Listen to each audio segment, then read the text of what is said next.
드래곤볼 소년편에 나왔던 등장인물의 근황을 캐릭터 왕국과 함께하세요.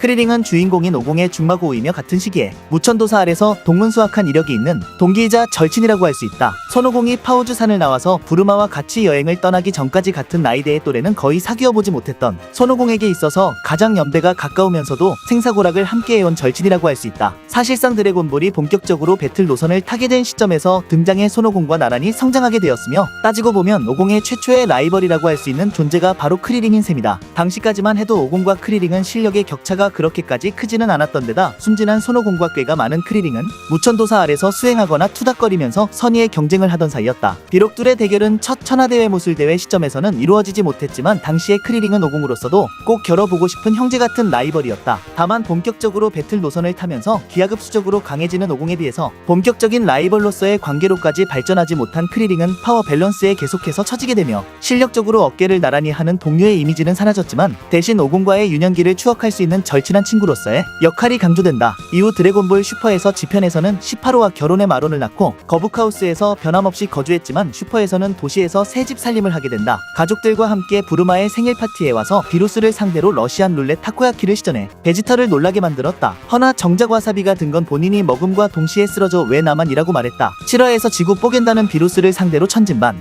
피콜로 18호가 달려들다 다운되지만 정작 본인은 싸우지 않았다. 무도가 은퇴했다고 했기 때문이라고 한다.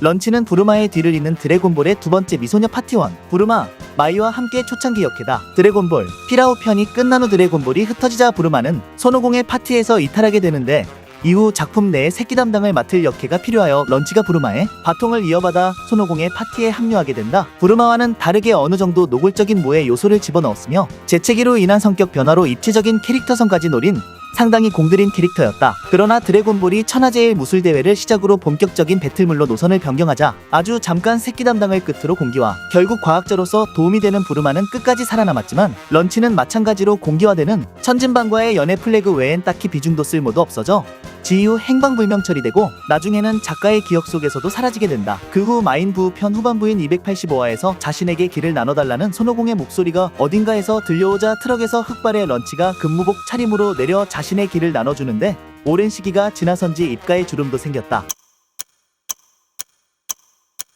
인조인간 8호는 본래 레드리본군 소속이었으나 16호처럼 착한 성격에 폭력을 싫어해서 손오공과 싸우라는 무라사키 상사의 명령을 거부했다. 그래서 무라사키가 8호의 몸에 내장된 폭탄을 터뜨리겠다고 위협했는데 끝까지 싸움을 거부했고, 무라사키가 폭탄을 터뜨리는 리모컨의 버튼을 누르려는 찰나 손오공이 리모컨을 박살내서 구해줬다. 그래서 손오공과 친해졌는데 손오공이 인조인간 8호라는 이름을 말하기가 힘들어서 그냥 팔봉이라고 부르고 8호 본인도 마음에 들었는지 그게 이름으로 굳어졌다. 외경과는 다르게 겁이 많은 행동을 보여주나 명색이 인조인간답게 전투력 자체는 당시로서는 상당히 높은 편이었고 추위에도 끄떡없으며 당시 손오공이 맞아 쓰러질 정도의 위력을 보여준 파워건을 맞고도 아무 손상이 없을 정도의 맷집과 사람을 산 너머까지 날려버릴 정도의 괴력을 갖고 있다. 오공도 8호에게 팔봉이 화나니까 무섭더라고 평가했다. 이후 드래곤볼 극장판인 최강으로 가는 길에서는 머슬 타워의 최종 명기로 등장하는데 후반부의 블랙과 맞서는 장면을 보면 진 주인공 같은 포스도 보여주었다. 원작에서 오공과 싸우지 않고 오공편에 섰던 것에 비해 여기서는 오공과 싸우며 당시에 오공을 압도하는 모습을 보여주지만 역시 착한 마음은 그대로인지라 오공의 편을 들어 화이트 장군에게 폭파당할 위험에 처할 때 오공이 구해준다. 이후 블랙과의 싸움에서 오공이 고전할 때 갑자기 날아와서 블랙을 잠시나마 막아내고 완력 대결을 벌이지만 역시나 파워 차이로 결국 배틀 재킷에게 박살나버린다. 오공이 이에 크게 분노하여 에네르기파로 블랙을 처치한 뒤 드래곤볼로 되살린다.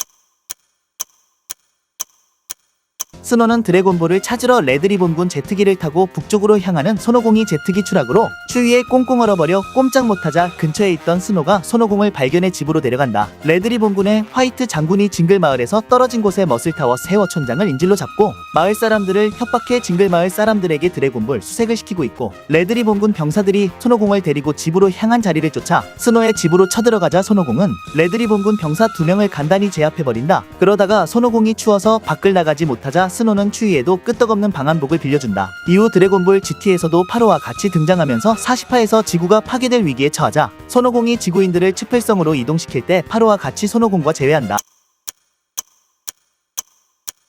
타오파이파이는 학선인의 동생으로 천진반과 차오즈에겐 사숙이며 또 다른 사부이기도 하다. 살인 청부업자로 피도 눈물도 없는 악랄한 악당이다. 천진반은 이 인간을 동경했다고 한다. 그것도 단순히 무술 실력을 동경한 것이 아니라 천하제 1의 살인 청부업자가 목표였다. 어마어마하게 유명해서 동네 옷가게 주인마저 타오파이파이의 이름을 듣고는 벌벌 떤다. 살인 청부업자가 그렇게 유명해서야 뭘 어떡하겠다는 건지 싶지만 어차피 현실의 청부업자처럼 은밀한 암살이 아니라 대놓고 살인을 저질러도 타오파이파이 정도의 강자를 제압할 수 있는 인물이 지극히 드물어서 크게 상관없는 듯. 당장 전 세계를 지배하기 직전까지 갔던 레드리본군만 하더라도 이 양반 앞에선 찍소리도 못했다. 이후 드래곤볼지 174화에서도 또 한 번 등장하여 이번에는 진짜 초사이어인 상태의 손오공하고 재회했다. 이번에도 드래곤볼을 한 개 모은 어느 삼류 악당의 휘하로 들어가 있었다. 손오공이 드래곤볼을 모으느라고 나타나자 최강의 킬러라고 소개받으며 자랑스럽게 등장. 손오공은 너무 오랜만이라 이젠 증오심도 별로 남지 않았는지 살아있었냐며 놀라워하고 그는 누구신지 라며 못 알아봤다. 그러다 손오공이 이름을 밝히자 과거를 회상하며 떠올리고는 식은땀을 흘리며 쇼크. 손오공이 덤비려 하자 허즈를 3개 내밀며 머리로 대결하자고 한다. 캐스트 퍼즐 비슷한 건데 손오공은 또 순진하게 대결을 받아들인다. 손오공이 책상에 앉아 낑낑대면서 푸는 동안 부하 한 명을 남겨두곤 전부 최대한 멀리 달아난다. 그리고 손오공이 한참 후에 다 풀고 나서는 순간이동으로 바로 제외. 드래곤볼만 받고는 떠난다.